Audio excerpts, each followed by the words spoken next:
हरे कृष्णा, राधे राधे। यदि भक्ति सच्ची हो तो प्रभु किसी भी कुल में, किसी भी जाति में पैदा होने वाले व्यक्ति के पास प्रेमवश पहुंच ही जाते हैं। देखिए ना, ये जाति, ये कुल, ये नियम, ये सब हमें बांध सकते हैं, इंसान को बांध सकते हैं, प्रभु को नहीं। प्रभु तो केवल प्रेम के वश में है। ईश्वर विधि विधान को, नियम को मानते हैं, किंतु उससे अधिक ईश्वर हमारे प्रेम को मानते हैं। यदि हम प्रेम से पुकारें तो ईश्वर नंगे पांव दौड़े चले आते हैं। ऐसे ही है हमारे लीलाधारी श्री कृष्ण बंसी वाले की लीला, जो कैसी ही लीला रचता है। ये तो वही जानते हैं कि उन्हें किस प्रकार, किसको अपनी भक्ति में लगाना है, किसे अपनी शरणागति प्रदान करनी है, किस प्रकार भक्त को रिझाना है। पहले तो अपनी भक्ति का नशा चढ़ाएंगे, फिर अपने भक्त के अधीन हो जाएंगे। यदि हम अपना सर्वस्व, यदि हम ईश्वर की शरणागति स्वीकार करते हैं, सर्वस्व ईश्वर पे छोड़ देते हैं, तब ईश्वर हमारी चिंता करते हैं। हमारा भरण पोषण किस प्रकार करना है वह ईश्वर जानते हैं। यदि हम उनका नाम सुमिरन करते हैं और उनके सहारे होकर बैठ जाते हैं। तो आइए जानते हैं, आज का प्रसंग सुनते हैं, जो कि एक प्रेरणादायक भक्ति का प्रसंग है, जहाँ प्रभु भक्त के घर ही नहीं बल्कि अपना मंदिर, अपना स्थान छोड़कर उस भक्त की गोद में बैठकर भोजन पाते हैं। और किस प्रकार उस व्यक्ति का जीवन परिवर्तित हुआ, उसकी जीवनचर्या परिवर्तित हुई। किस प्रकार प्रभु ने उसे पहले एक झोपड़ी से घर, घर से महल, और महल के पश्चात अपने मंदिर के पास में ही स्थान दे दिया, जहाँ उसका खड़ा होना भी वर्जित था। ऐसे है प्रभु लीलाधारी की लीला। तो आइए सुनते हैं आज के रोंगटे खड़े करने वाली प्रेरणादायक भक्ति की कथा। यदि इस कहानी को सुनते समय आपके मन में प्रेरणा का एक बूंद, भक्ति का एक अंश, लेश मात्र भी पैदा हुआ हो, तो कमेंट में राधे राधे लिखें। आइए सुनते हैं आगे प्रसंग। पुरी के पास में जहाँ भगवान जगन्नाथ जी का मंदिर है, करीब करीब 25-30 किलोमीटर की दूरी पर एक गांव है। वह गांव मछुआरों का गांव है, मछुआरों की बस्ती है। मछुआरे भी ऐसे नहीं जहाँ नीच कुल के मछुआरे रहते हैं, जिनका मंदिर के, जगन्नाथ जी के मंदिर के भीतर जाना तो दूर, उसके पास खड़ा होना भी वर्जित था। तो वहीं के एक मछुआरे थे, रघुबेरा। रघुबेरा की दिनचर्या थी कि प्रातः उठते, जाते, मछली पकड़कर लाते और उसी से अपना भरण पोषण करते। बहुत ही गरीब, बहुत ही नीच कुल में जन्मे, बहुत ही दरिद्र थे, बहुत ही गरीब थे। तो ये उनकी दिनचर्या थी, उसी से चलता था। दिन भर इंतज़ार करते कि कितनी मछलियाँ फंसे, कुछ बेचते और कुछ घर लेके जाते। तो यही उनकी जीवनचर्या थी। एक बार जब वे मछली पकड़ने के लिए प्रातः अपने घर से निकले, तो उन्होंने देखा कि पुरी के मंदिर के पास में कुछ नाम संकीर्तन चल रहा है, नारायण नारायण का जाप हो रहा है। अच्छा, जैसे ही नारायण नारायण शब्द की ध्वनि कान में गई, बहुत ही सुंदर, बहुत ही मनोहारिक, क्योंकि मेरे श्री हरि प्रभु का नाम ही है इतना इतना मनमोहक, इतना दिव्य नाम है। सुना तो कुछ क्षण के लिए जैसे खुद ही उनके जो पैर हैं वो ठहर से गए वहाँ पे। फिर चेतना में आई, फिर अरे मैं यहाँ खड़ा क्या कर रहा हूँ, मुझे तो यहाँ खड़ा होना भी वर्जित है, भला ये सब मेरे किस काम की। तो फिर अपने मछली पकड़ने के लिए चले गए। मछली पकड़ी, मछली पकड़ के घर गए रोज़ की तरह, और अगले दिन फिर उधर की ओर चले। तो जैसे ही जा रहे थे, वहाँ पे देखा कि कुछ चल रहा है, क्योंकि वहाँ पे भगवान का भागवत चल रहा था। तो भगवान का भागवत चल रहा था, तो देखा, ठहरे तो वहाँ प्रभु श्री हरि नारायण के स्वरूप का वर्णन हो रहा था। चतुर्भुजाधारी, सुदर्शनधारी, मोर मुकुटधारी, श्यामल कोमलांग, उनके अधरों का वर्णन, उनके नयनों का वर्णन, उनके पीताम्बरी वेश का वर्णन हो रहा था। और रघुबीरा जी को जैसे एक नशा सा हो गया था, जैसे उन्हें वो एक कुछ क्षण वहाँ ठहर कर जैसे उसमें डूब से गए थे। फिर अपनी चेतना में आए, लेकिन अंदर कुछ तो उनके मन में प्रभु की भक्ति का बीज अंकुरित होने लगा था। आज कुछ तो अलग था। अपनी चेतना में आए, अपनी भौतिक जगत की ज़रूरतों को सुनने के लिए, अरे मुझे तो अपने परिवार के भरण पोषण के लिए मछलियाँ पकड़ने जाना है। तो चेतना में आए, फिर चले गए तालाब के पास मछलियाँ पकड़ने के लिए। उन्होंने जाल फेंका और एक मछली आई। अच्छा, उन्होंने वहाँ आज कथा में मीन अवतार के बारे में भी सुना था, प्रभु के मत्स्य अवतार के बारे में। जैसे ही जाल फेंका तो उसमें मछली फंसी और उस मछली में से आवाज़ आ रही थी कि हे नारायण मुझे बचाओ, हे नारायण मुझे बचाओ, नारायण बचाओ। अब ऐसा नाम सुन के रघुबीरा जी के मन में, क्योंकि भक्ति का उस नाम का नशा तो चढ़ चुका था, उस कुछ क्षण की कथा ने अपना काम कर दिया था। अब आंखों के सामने प्रभु की वही छवि थी। जा भी रहे थे, अपनी मछली भी पकड़ रहे थे, पर आंखों के सामने और कानों में बस वही सब चल रहा था। आंखों के सामने एक चित्र सा बन रहा था, अचतुर्भुज, सुदर्शनधारी, कोमलांग, बैजंती मालाधारी श्री हरि नारायण। तब जब उन्होंने उस मछली में से आवाज़ सुनी तो उन्हें कहा, अरे ये तो वही नाम है जो मैंने अभी कथा में सुना था, नारायण नारायण।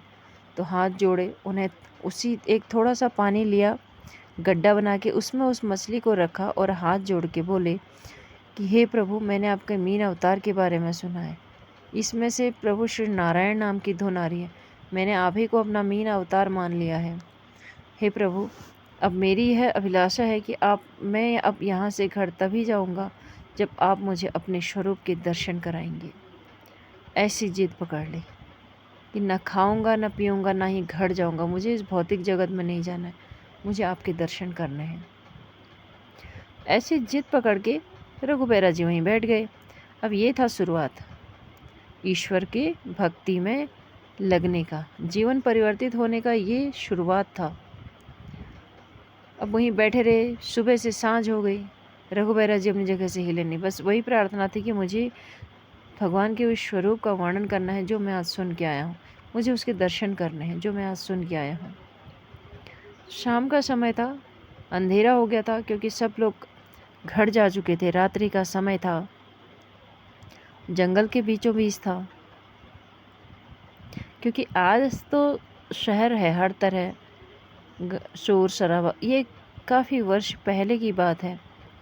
तब पेड़ पौधे, जंगल इत्यादि, और लोगों की दिनचर्या भी दिन की होती थी ना। सांझ होते ही सब लोग अपने अपने घरों में चले जाते थे, जंगली जानवरों का समय हो गया था। अच्छा, अब अर्धरात्रि थी, वहीं बैठे हुए थे तो दूर से शेर के गुर्राने की आवाज़ आई। थोड़ा डर लगा, कंपन लगा, किंतु अपने आँख और कान बंद किए ताकि मैं इस आवाज़ को ना सुन पाऊँ, और नारायण नारायण का जोर जोर से जाप करने लगे, ऐसा कि अगर तुम्हें मुझे बचाना है तो बचा लोगे, क्योंकि तुम तो मेरे सामने खड़े हो। उस मछली को ही अपना मीन अवतार नारायण से मान लिया और ईश्वर के हाथ में छोड़ दिया। अब अपनी चिंता नहीं है, अब ईश्वर चिंता करेंगे। बस अब एक ही चिंता थी कि मुझे ईश्वर के दर्शन करने हैं। नारायण नारायण का जाप करने लगे, अपने कान और अपनी आंखें बंद कर ली। अब नाकें बंद कर ली, जैसे जैसे शेर पास आया तो नाक में तीव्र दुर्गंध जाने लगी। अब नाक को बंद नहीं कर सकते, तो जोर जोर से, ताकि मैं इस सब को ना सुन पाऊँ, जाप करने लगे, नारायण नारायण नाम का जाप करने लगे। जब नारायण नारायण नाम का जाप करने लगे तो पहले तो दुर्गंध ही आ रही थी। अब ऐसा महसूस हो रहा था कि कंधे में जो शेर महाराज है उनका सर है, और जब थोड़ा सा आंखें चेतना खोली तो देखा कि शेर ने उनकी गर्दन अपने मुंह के अंदर भीतर ले रखी है। तब भी नारायण नारायण का जाप करते रहे, ईश्वर पे छोड़ दिया। और ऐसे में जाने क्या ही जादू हुआ को तो देखा, जैसे उनकी आंखें खुली, क्योंकि ये वह अंतिम क्षण था जब उन्हें लगा कि बस अब मेरी मृत्यु नज़दीक है, किंतु नारायण नाम का जाप नहीं छोड़ा, ईश्वर की भक्ति का जाप नहीं छोड़ा। तो क्योंकि ईश्वर के भरोसे बैठे हुए थे, अब अपनी चिंता खुद नहीं थी, अब ईश्वर पे छोड़ दिया था कि तुम मेरी चिंता करो। वही केवल चिंतन कर रहे थे प्रभु के नाम का। तो ये समय था अर्धरात्रि का। उन्होंने अपनी आंखें बंद कर ली, तो जैसी चेतना में आए तो देखा कि सुबह हो चुकी है। तो बड़ी आश्चर्य में थे कि मेरी गर्दन तो शेर के मुंह में थी, तो यह किस प्रकार, और मैं अभी तक कहाँ था। ऐसी है प्रभु की लीला। तब प्रातः एक ब्राह्मण वेशधारी उस जंगल में आया और उनसे बोला कि आप घर नहीं जा रहे हो, तुम्हारे घर वाले तुम्हें ढूंढ रहे हैं। तब रघुबीरा जी ने उनसे प्रश्न किया कि आप इस घने जंगल में क्या कर रहे हैं और आप कहाँ से आए हैं। प्रभु ने कहा कि मेरी बात छोड़ो, तुम यहाँ क्या कर रहे हो, तुम्हें घर जाना चाहिए, तुम घर किस प्रकार जाओगे।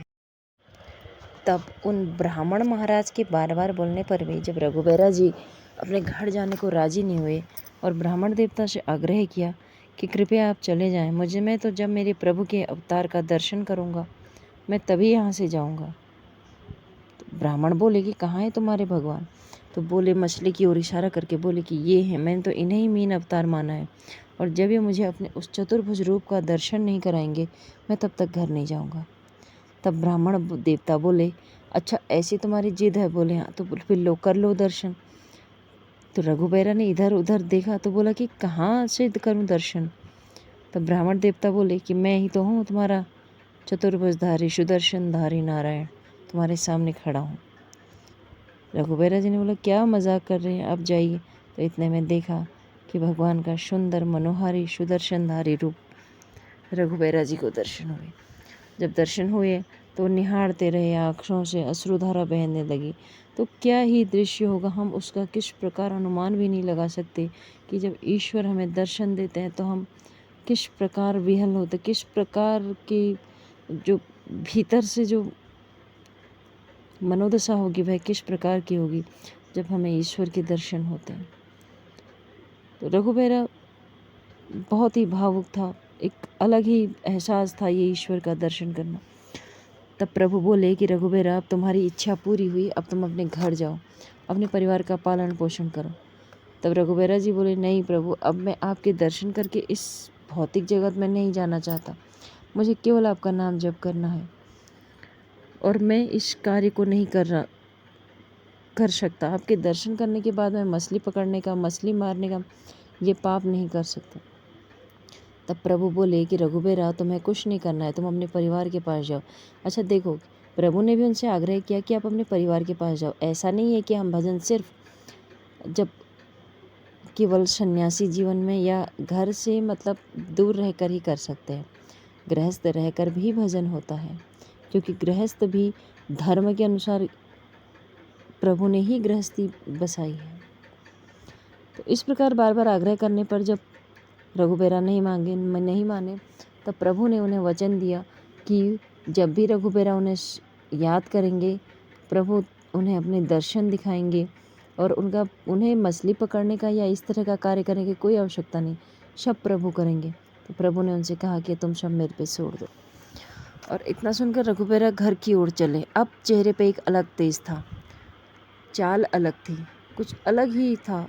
जैसे ही पहुँचे तो सब देख के हैरान थे। पहले तो घर वालों का जो रोना बिलखना था कि कहाँ चले गए थे, फिर उनकी चाल, उनकी बातें, उनके चेहरे का तेज कुछ अलग ही था।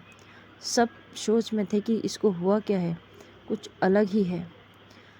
खैर इस प्रकार चला तो अब वो नाम जप करने लगे। तो उनके घर वाले जब उनसे कहने लगे कि मछली पकड़ने के लिए जाओ, तो उन्होंने बताया कि नहीं, अभी भोजन की व्यवस्था हो जाएगी। जब कुछ समय व्यतीत हुआ तो देखा कि घर के बाहर एक व्यक्ति एक थाल भर के लेकर आ रखा है, 3 लोगों के बराबर भोजन। अच्छा, रघुबीरा ने मांगा भी इतना ही था कि 3 लोगों के प्रत्येक समय का भोजन जो है व्यवस्था हो जाए, और ज़्यादा कुछ नहीं। तो देखा कि थाल सजा कर लेकर आया है, उसमें 3 लोगों के भोजन है, 3 लोगों के खाने के बराबर भोजन है। और बोले कि यहाँ कथा संवाद था, तो किसी ने बोला कि किसी नाम जप करने वाले भक्त को दिया जाए, तो इसलिए मैं आपके लिए ले आया हूँ। वही ब्राह्मण कोई और नहीं बल्कि प्रभु श्री हरि नारायण ही थे, जिन्होंने की व्यवस्था करी रघुबीरा की। अब रघुबीरा जी भक्ति में, सब लोग उनकी भक्ति के चर्चे होने लगे। कुछ एक बार उन्हें घर से बाहर जाते थे तो ऐसे गांव में जो चौपाल होते हैं उसमें बैठ के नाम जप किया करते थे, अपनी धुन में रहते थे, मस्त रहते थे। तो कुछ बालकों का स्वभाव होता है उन्हें छेड़ने का। अब ये प्रभु की लीला थी, ठीक है। तो क्या था कि एक बालक ने उन्हें पत्थर मारा है, कुछ किया, तो उन्होंने उन्हें चिल्लाया कि क्यों परेशान कर रहे हैं। तो उसने पत्थर मारा, कुछ किसी बालक ने कुछ बोला, अभद्रता की, तो रघुबीरा जी ने बोला कि यदि मेरी भक्ति सत्य, क्योंकि उनकी भक्ति, उनके नाम सिमरन, उनके प्रभु पे कुछ कटाक्ष किया, तो बोला कि उस मेरा ईश्वर देखेगा। उनका इतना कहना था कि उन्होंने एक कदम बढ़ाया, बालक वहीं पर मूर्छित हो गया और मृत हो गया। जब वे उन्हें इस बात का ज्ञात ही नहीं था कि बालक मृत हो गया। वो अपने घर पहुंच गए। बालक के माता पिता रुदन इत्यादि हुआ, तो जो बाकी बालक थे उन्होंने बताया कि रघुबीरा जी को परेशान किया, तो उन्होंने ऐसा ऐसा बोला, तो ये ऐसा मृत हो गया। तब उनकी भक्ति और उनकी जो वचन थे उनको सुनकर मतलब सब लोग बड़े प्रभावित हुए कि ऐसा इसका प्रभु के साथ किस प्रकार का जुड़ाव है कि प्रभु इसकी इतनी बात सुनते हैं। तब सब रघुबीरा जी के घर पहुँचे, तो रघुबीरा जी बहुत आश्चर्य में थे कि सब हमारे घर क्यों आए हैं। उन्होंने बताया कि इन्होंने आपको परेशान किया था, तो आपने ऐसा ऐसा बोला, तो ये मृत हो गया। हम आपसे प्रार्थना करते हैं कि आप इसे अपने प्रभु से प्रार्थना करें, इसे पुनर्जीवित करें। तब रघुबीरा जी ने अगर बोला कि शायद ये मेरी वजह से हो गया, तो उन्होंने हाथ जोड़े और प्रभु श्री हरि से प्रार्थना की और वह बालक जीवित हो गया। और इस प्रकार अब उनकी भक्ति के चर्चे हर जगह होने लगे।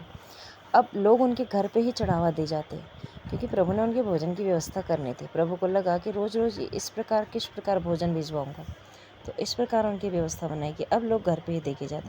अब धान्य के भंडार भर गए। अब रघुबीरा जी दान भी करने लगे। फिर एक दिन रघुबीरा जी के मन में आया कि आज, क्योंकि प्रभु की भक्ति में लीन रहते थे, भक्ति में कोई अब क्या कहें, भक्ति में कोई कमी नहीं थी, कोई प्रभु के भक्ति के साथ कोई समझौता नहीं था, बस फिर नाम जप और भक्ति में लीन रहना। तो एक दिन उनके मन में आया कि घर में धन के प्रभु ने भंडार भर के, आज प्रभु को भोग लगाया जाए। सुंदर सुंदर पकवान बनाए गए, पत्नी से कहकर 56 भोग बनवाए गए और कहा गया कि मैं मंदिर में प्रभु के को भोग लगाता हूँ, तो मुझे अब व्यवधान ना करें।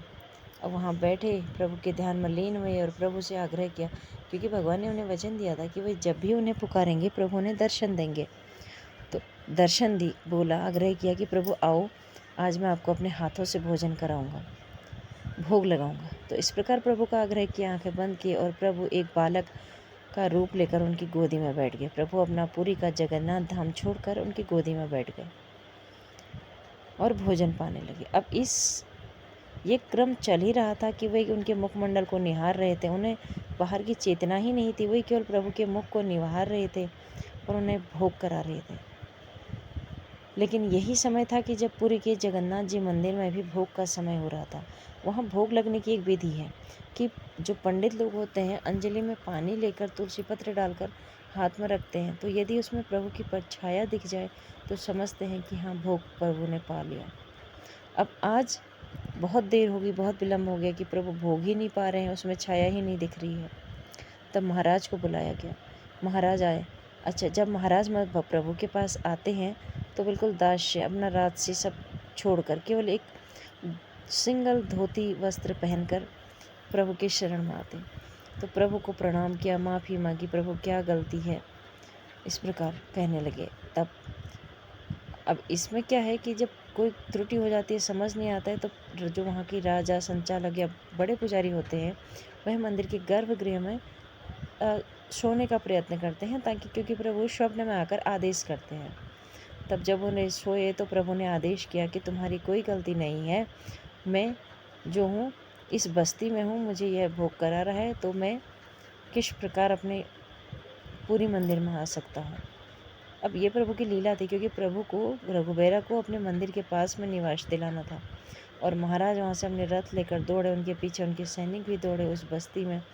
रघुबीरा जी के घर पहुँचे तो उनकी माँ और पत्नी को घटनाक्रम बताया और भीतर गए तो देखा कि प्रभु जो है उनकी गोदी में बैठकर भोजन पा रहे थे। पर राजा ने जैसे ही दरवाज़ा खोला तो प्रभु अंतर्ध्यान हो गए और रघुबीरा जी उनकी माता और पत्नी को रथ में सवार कराकर मंदिर में ले गए, जगन्नाथपुरी जी मंदिर में ले गए और वहीं उन्हें निवास दिया गया। अब उन्हें मंदिर का एक काम दिया गया। उनका काम था अपना नाम जप, अपना पूजा ध्यान इत्यादि करना, कि जब भोग का समय हो तो प्रभु को भोग लगाएं।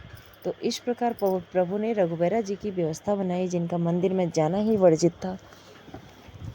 उनको मंदिर में अपना निज सेवक, भोग लगाने वाला, एक नीच कुल में जन्मे हुए अब रघुबीरा जी मछुआरे को कहाँ से कहाँ अपने नाम धुन सुनाना, अपने श्रृंगार रस में डुबो लेना, माधुर्य रस में, इस प्रकार अपनी भक्ति का बीज उनके भीतर अंकुरित करना कि उन्हें उस जगह से उठाकर अपने मंदिर के समीप ही ले गए। और अब जब तक रघुबीरा जी जीवित रहे तो उनका यही काम था कि प्रभु को भोग लगाना। तो ऐसे है लीलाधारी श्री कृष्ण जगन्नाथ, जगत के नाथ जी की लीला। जिसको अपना बनाना चाहते हैं ना, ईश्वर ही निश्चित करता है कि उन्हें किसे अपना बनाना है। किस प्रकार उस मछुआरे को, जो कि पूजा अर्चना इन सब से कोसों और दूर था, उसे अपनी शरण में ले लिया है, उसे अपनी शरणागति दे दी है। तो इस प्रकार हम भी प्रभु से इन कथाओं से प्रेरणा लाकर प्रार्थना करते हैं, नाम जप करने का प्रयत्न करते हैं कि अपनी रोज़ की दिनचर्या से कुछ समय निकालकर प्रभु के श्री चरणों में अपने नाम सुमिरन करें कि हे ईश्वर, हमें भी अपनी शरण में ले लें। हम प्रभु से प्रेम करें, निश्चल प्रेम करें, नाम जप करें, तो प्रभु हमारी चिंता करते हैं। हमें बस प्रभु का चिंतन करना है। ये आषाढ़ मास का दिवस चल रहे हैं जिनमें श्री जगन्नाथ जी की रथ यात्रा के दिन चल रहे हैं। तो एक बार जोर से बोलिए, जय जगन्नाथ, जय श्री कृष्ण।